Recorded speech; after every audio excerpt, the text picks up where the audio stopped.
Welcome back yet again, everyone. This is the third installment in our Chapter 8 lecture series for Give Me Liberty, your textbook by Dr. Eric Foner. This section is entitled Jefferson in Power. The focus question for this section is, what were the achievements and failures of Jefferson's presidency?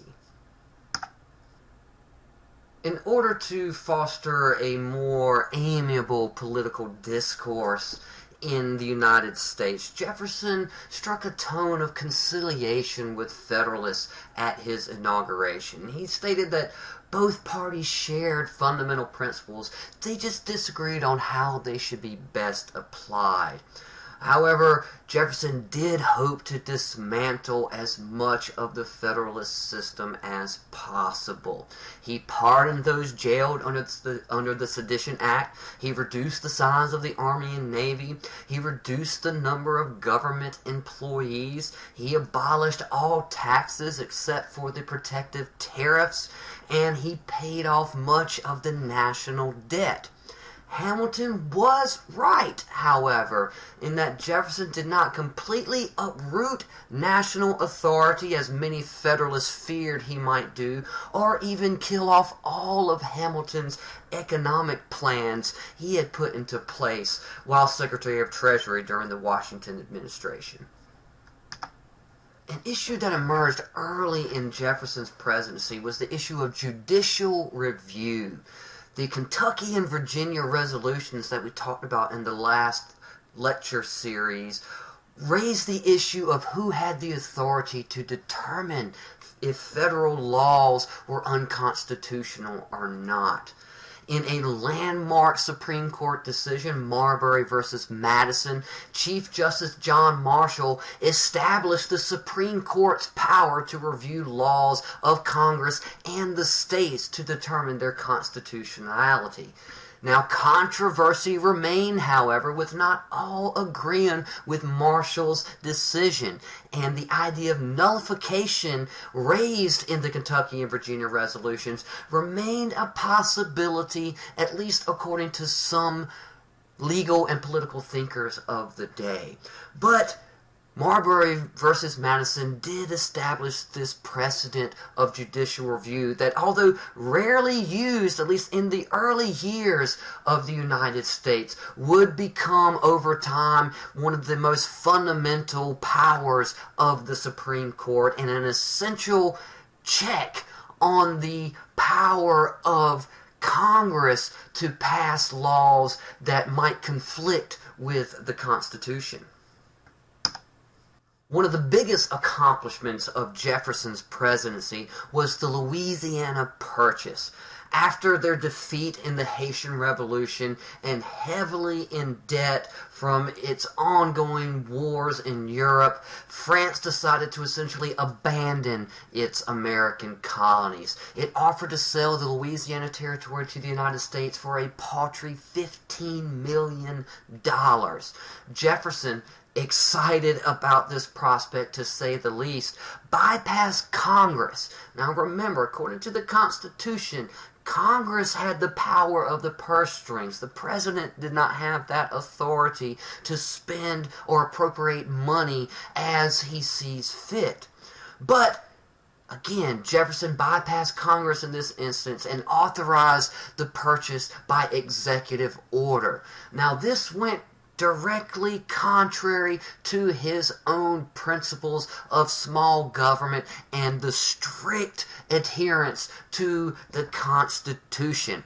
However, he felt it was necessary, as Congress may be too slow to decide on such an opportunity, and the opportunity might melt away as Napoleon, who by this time was in charge of France, may change his mind at any moment.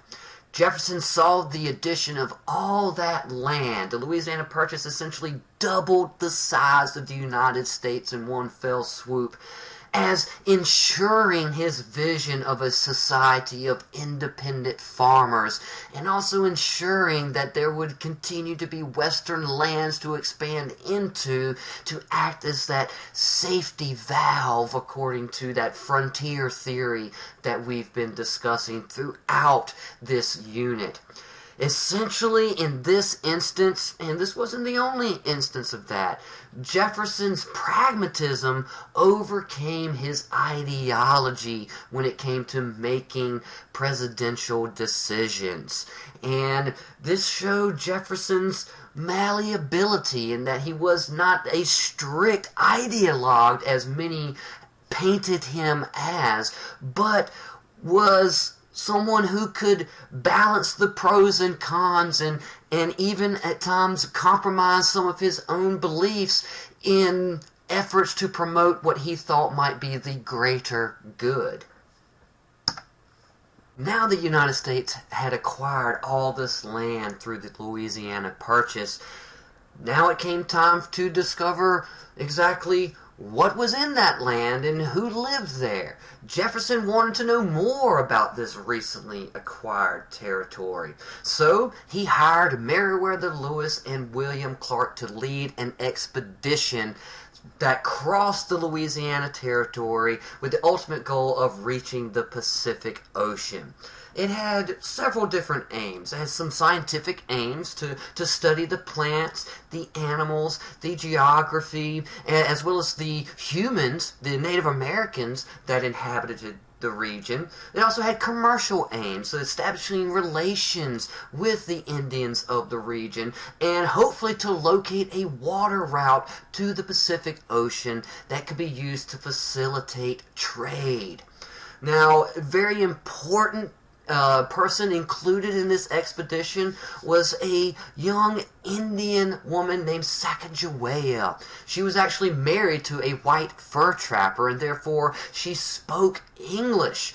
And she acted as a guide and interpreter for much of Lewis and Clark's voyage, and really her participation in it ensured the success of that voyage. And without Sacagawea, it is unlikely that Lewis and Clark would have even made it to the Pacific, or certainly not have been as successful as they were. Now, the success of this mission very much strengthened the push for westward expansion and settlement as news of their success filtered back east into the main body of the United States. The time of Jefferson's presidency also saw the United States engage in its first foreign war. These were actually the Barbary Wars, and there were actually two of them. Between the two, they lasted from 1801 to 1815. And these were wars that were essentially fought to protect U.S. commerce in the Mediterranean from North African pirates. At this time, there was a series of small independent states in North Africa that essentially practiced piracy as their main form of revenue. And many of these states actually forced other nations, of which the United States was just one, to pay them annual tribute in order to avoid their ships being attacked by the pirates. Well, the pirates attempted to force the United States to increase its annual tribute payments to avoid the seizure of ships, and Jefferson refused this request. In response, the Pasha of Tripoli declared war on the United States. Now, to make a long story short, the United States was able to prevail in these wars, and the success of the United States military, particularly the United States Navy in these wars, helped to establish the United States as a nation that could stand up for itself. Remember, the United States was still a very young nation, and many in Europe saw this bold experiment with republicanism as still too fragile to ultimately succeed, and they expected at any moment the United States would crumble under its own inertia. And they certainly did not believe that the United States had the military might in order to stand up for itself and fight foreign aggression. The Barbary Wars essentially put much of that notion to bed. Not completely, not quite as of yet, but the opinion was certainly beginning to change. This was also America's first exposure to the Muslim world. And as a result of the Barbary Wars, Americans increasingly viewed Muslims as an exotic people whose ways of life did not adhere to Western standard. A point of view that would change relatively little over the course of the next few centuries. Perhaps the biggest failure of Jefferson's presidency was the Embargo Act of 1807. Now, after a brief interlude of peace right at the turn of the 19th century, Britain and France returned to war with each other in 1803. Each nation imposed a blockade to deny the other's trade with the United States. Jefferson responded to these blockades with the Embargo Act. This act stopped all American trade with foreign ports. He hoped to pressure Britain and France to lift the blockades. He hoped to hurt them where it hurts the worst, in their wallets, and essentially bully them into lifting these blockades by denying them any access to American trade. This did not work at all. Although Britain and France did rely in a large degree on American trade, it wasn't a reliance that was so great that they could not look elsewhere for the products and goods that they needed, that they usually acquired from the United States. And that's exactly what both nations did at this time. So this embargo did not work at all, and it understandably sent the U.S. economy spiraling downward as merchants and traders lost valuable revenues from international trade, sending the United States into an economic crisis. After 2 terms in office, Thomas Jefferson followed the example set by George Washington and stepped down from office. However, he handpicked his successor in the form of James Madison, and Madison, still riding that wave of Democratic-Republican popularity, and Jefferson was a pretty popular president during his 2 terms, despite the economic crisis at the end of his 2nd term. Madison won election easily. That Federalist faction was weakened after 8 years of the Jefferson presidency, and they really couldn't mount much of an opposition to Madison at this time. Madison instituted a new policy towards trade with Britain and France early in his presidency. He resumed trade with both nations and stipulated that if either side stopped interfering with American shipping, the U.S. would place an embargo on the other side again, essentially establishing, whichever nation decided to stop attacking American ships, giving that nation essentially favored nation trading status. France did stop their attacks on American shipping at this time. Britain, however, did not. In fact, they increased their attacks on American ships as almost a dare to the United States to do anything about it, and continued impressing American sailors into British naval service as well.